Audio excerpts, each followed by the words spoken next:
क्या होता है, देखो मेन हम आ चुके हैं बॉड मास पे। अब बॉड मास की अगर हम बात करें मेरे भाई, तो ये बॉड मास एक स्टूडेंट ध्यान रखता है कि बॉड मास बॉड मास बॉड मास, लेकिन क्या होता है कि इस बॉड मास के पहले एक और वर्ड होता है, उसको हम कहते हैं वी। उसको हम क्या कहते हैं, वी कहते हैं। और यहाँ पर हर शब्द के अपने अपने मायने हैं। जैसे अगर हम वी की बात करें तो वी का मतलब होता है विनक्यूलम, ठीक है। अगर हम बी की बात करें तो बी का मतलब होता है ब्रैकेट, ओ की बात करें तो ओ का मतलब होता है ऑफ, डी की बात करें डिवीजन, एम की बात करें मल्टीप्लिकेशन, ए की बात करें एडिशन और एस की बात करें सब्सट्रैक्शन। आप बोलोगे सर ये बॉड मास इसी तरीके से क्यों लिखा गया है, इसका कोई और तरीका क्यों नहीं है लिखने का, हम ऐसे ही क्यों लिखते हैं?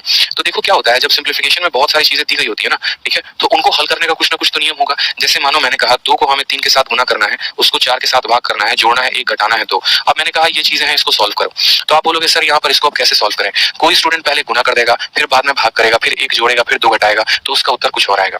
कोई स्टूडेंट क्या करेगा, पहले भाग करेगा, फिर गुना करेगा, फिर जोड़ेगा, कुछ घटाएगा। तो भाई ऐसे अगर मानो हम करते रह जाए तो हमारे 2 अलग अलग आंसर आएंगे। एग्जामिनर कंफ्यूज हो जाएगा कि कौन सा ऑप्शन थे कौन सा नहीं थे, ठीक है। तो उसने कहा कि चलो कोई बात नहीं, एक नियम तुम सीख लो, उस नियम के आधार पे तुम्हें हम जो भी सवाल देंगे उसको तुम्हें हल करना होगा, ठीक है। और वो नियम हमारा है बॉड मास, वो नियम हमारा है बॉड मास, ठीक है। वो नियम हमारा क्या है, बॉड मास है। अब बॉड मास में बात करें तो भैया वी क्या होता है, तो वी का मतलब होता है विनक्यूलम। अब बच्चा बोलेगा सर ये पहली बार वी सीख रहे हैं, तो अगर तुम्हें वी ऐसे भी नहीं ध्यान है ना, तो इस विनक्यूलम शब्द को आप बार शब्द से भी डिनोट कर सकते हैं। बार का मतलब क्या होता है, बार का मतलब होता है जैसे मानो यहीं पर अगर मैं बार लगा देता ना, ठीक है, यहीं पर मैं अगर बार लगा देता, ठीक है, तो यहीं पर मैं अगर बार लगा देता तो क्या होता कि हमारा एग्जामिनर ये कहता, देखो ये जो ऑर्डर लिखा गया ना, इस ऑर्डर में कहने का मतलब ये है कि अगर एक ही लाइन में सारी की सारी खिचड़ी पक रही है तो सबसे पहले तुम्हें बार वाले को सॉल्व करना है, फिर ब्रैकेट वाले को करना है, फिर ऑफ वाले को करना है, फिर डिवाइड, फिर मल्टीप्लाई, फिर ऐड, फिर सब्ट्रैक्ट। इस तरीके से तुम्हें सभी सवालों को हल करना है।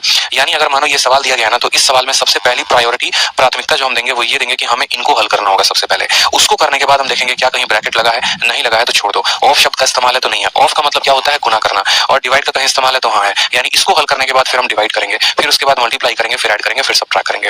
अब इसमें एक शब्द जो है आपका ब्रैकेट आता है, तो ब्रैकेट जो है ना, इस ब्रैकेट का भी बड़ा मजेदार गेम है। ब्रैकेट भी टोटल कुल मिला के 3 तरह के होते हैं।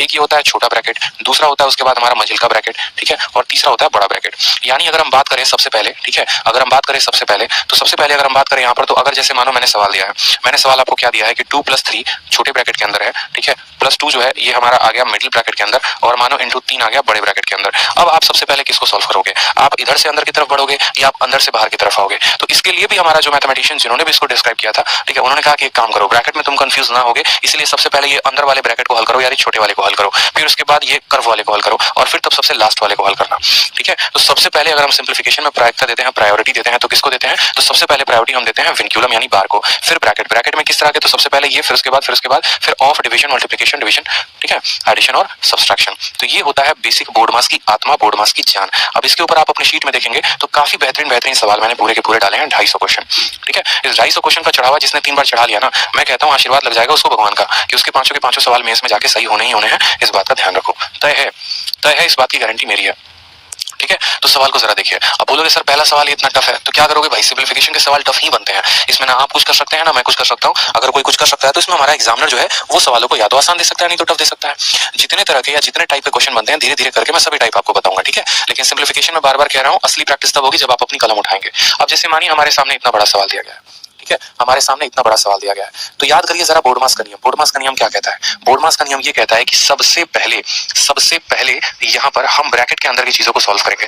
यानी ब्रैकेट में जो दिया गया है सबसे पहले आप इसको हल करो, बाकी दुनिया का भाड़ में कोई फर्क नहीं पड़ता है, सबसे पहले ब्रैकेट के अंदर को हल करेंगे। ब्रैकेट के अंदर किसको हल करेंगे, तो याद करो मैं दोबारा से लिख रहा हूँ यहाँ पर बोर्ड मास, ठीक है। सबसे पहले आएगा ब्रैकेट, ब्रैकेट आ गया, ब्रैकेट के अंदर कहां पर ऑफ शब्द का इस्तेमाल, ब्रैकेट के बाद ऑफ, ऑफ देखो यहाँ पर है तो इनको लपेटो आपस में, ठीक है, ऑफ यहाँ पर है तो इनको लपेटो आपस में। तो बोलोगे सर 4 ऑफ 4 है मतलब ये 16 हो गया, ठीक है, ब्रैकेट खत्म, ऑफ खत्म। फिर उसके बाद कहीं डिवाइड है, तो बोलोगे हाँ सर डिवाइड तो है, यहाँ पर भी डिवाइड है और यहाँ पर भी डिवाइड है, तो करो डिवाइड, फिर क्या दिक्कत आ रही है, करो डिवाइड। यहाँ पे हर शब्द को लिखते चलो, तो बोलोगे सर यहाँ 4 है, ठीक है, प्लस में 4 है, इंटू में 4 है, ठीक है, डिवाइड का साइन है तो डिवाइड लेंगे, 4 ऑफ 4 हमारा 16 आ गया, -4 डिवाइडेड बाई 4 इंटू 4, ये मानो इतना आ गया। अब जरा देखो जब भी डिवाइड की बात होती है, तो अगर मानो मैं आपको लिखता हूँ कि 2 को डिवाइड करना है मान लो 3 के साथ, तो आपको आज के बाद इतना ध्यान रखना होगा कि 2 इंटू 1/3, डिवाइड का साइन मल्टीप्लाई में बदल देंगे और 3 का उल्टा कर देंगे। जैसे मानो 2 को मुझे 1/5 के साथ डिवाइड करना था, तो डिवाइड जो है वो किस में बदल जाएगा, मल्टीप्लाई में, और 1/5 का उल्टा कितना होता है, 5/1 में। जब भी डिवाइड करना होगा हम इसी तरीके से करेंगे यहाँ पे, ठीक है, कि अगर डिवाइड है तो मल्टीप्लाई में बदल दिया और 3 का उल्टा 1/3 कर दिया।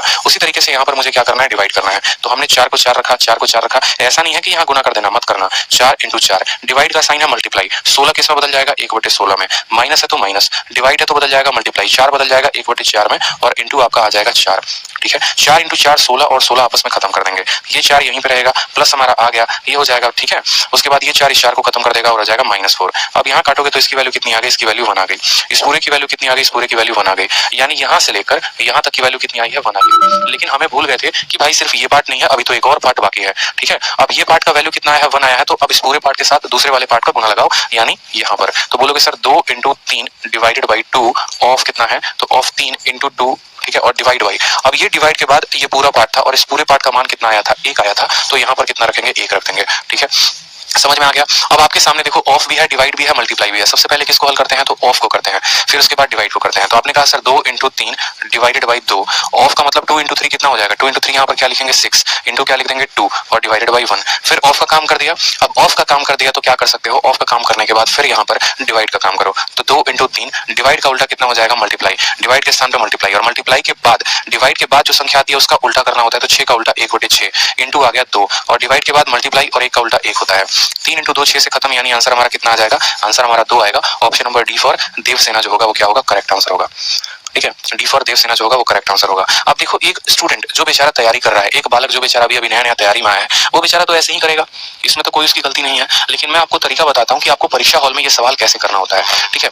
ऐसे आप करोगे ना तो एकदम इसको बोलते हैं बहुआ मेथड, एकदम बहुआ तरीके से करोगे। लेकिन अगर आप एकदम प्रो लेवल पे करते हो, आप एग्जाम में यही सवाल को एकदम प्रोफेशनल्स की तरह करते हो। प्रोफेशनल कौन होते हैं, जिन्होंने अपनी काफी पकड़ बना ली होती है परीक्षाओं में, जिनका तय होता है कि इनका तो 200 में 200 आना है, चाहे कोई कितना भी ताकत क्यों ना लगा ले, 200 प्लस उनका स्कोर मेंस में जाना है। वो कैसे करता है वो समझो सवाल को, ठीक है। अगर मेरे सामने, मैं आपके सामने अगर एग्जामिनेशन हॉल में बैठा होता तो मैं इस सवाल को कैसे करता, मेरे सामने ये सवाल स्क्रीन पे दिया हुआ था, ठीक है। तो बहुत बच्चे क्या करते हैं कि बोर्ड मास के सवाल को पहले स्क्रीन से देखकर उसको उतारते हैं कॉपी में, ठीक है, और फिर उतारने के दौरान कुछ ना कुछ उनका डेटा छूट जाता है, और छूट जाता है तो उनका उत्तर गलत आता है, फिर वो परेशान होते हैं। भाई बहुत ऐसी चीजें हैं ना जो ऑन वहीं पर कर लिया करो, ठीक है। जैसे आपको पता है कि मुझे इसको भी हल करना है, मुझे इसको भी हल करना है, ठीक है, और दोनों को हल करना है, दोनों में सबसे पहले प्राथमिकता मुझे ऑफ को देनी है, तो मैंने कहा यहीं पर इनका काम तमाम कर लो, ठीक है। 2 इंटू 3 कितना हो जाएगा, तो 2 इंटू 3 आपका 6 हो जाएगा, ठीक है। 2 इंटू 3 कितना हो जाएगा, 6 हो जाएगा। अब 3 को आपको 1/6 के साथ गुना करना है, तो ये वाला 6 इस वाले 6 को पूरा का पूरा खत्म कर देगा।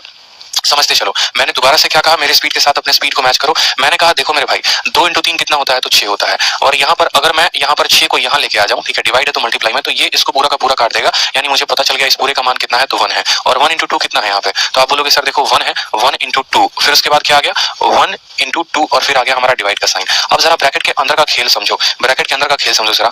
4 इंटू 4 कितना होता है, तो बोलोगे सर 4 और 4 16 होता है, डिवाइड है तो वो 16 कहाँ चलाएगा, नीचे चलाएगा, इस 16 से ही 16 पूरा खत्म हो जाएगा। समझ में आ गया मेरा बात। 4 को जब 4 के साथ भाग लगाओगे तो 1 आएगा, और वो 1 इंटू 4, वो 1 इंटू 4 कितना कर देगा भाई तुम्हारा, तो 1 इंटू 4 4, यहाँ प्लस 4 है और यहाँ माइनस 4 है, ये लोग आपस में खत्म हो जाएंगे, यहाँ से सिर्फ बचेगा 1, यानी 2 डिवाइडेड बाई 1, आंसर हमारा आ जाएगा 2, बात खत्म। कुछ ही सेकंडों में ऑप्शन नंबर डी को हम क्या कर देंगे, टिक कर देंगे। तो बहुत ऐसी चीजें होती हैं, और ये चीज कब आएगी, ये चीज आपके अपने माइंड की वजह से आएगी। आप बैठ के परीक्षा में प्रैक्टिस करोगे तो बिल्कुल नहीं होगा, घर पे बैठ के प्रैक्टिस करोगे तो होगा, ठीक है। ऐसे बहुत सारे सवाल हैं और शीट में ऐसे लबालब सवाल भरे हुए हैं, आपको प्रैक्टिस पे प्रैक्टिस प्रैक्टिस पे प्रैक्टिस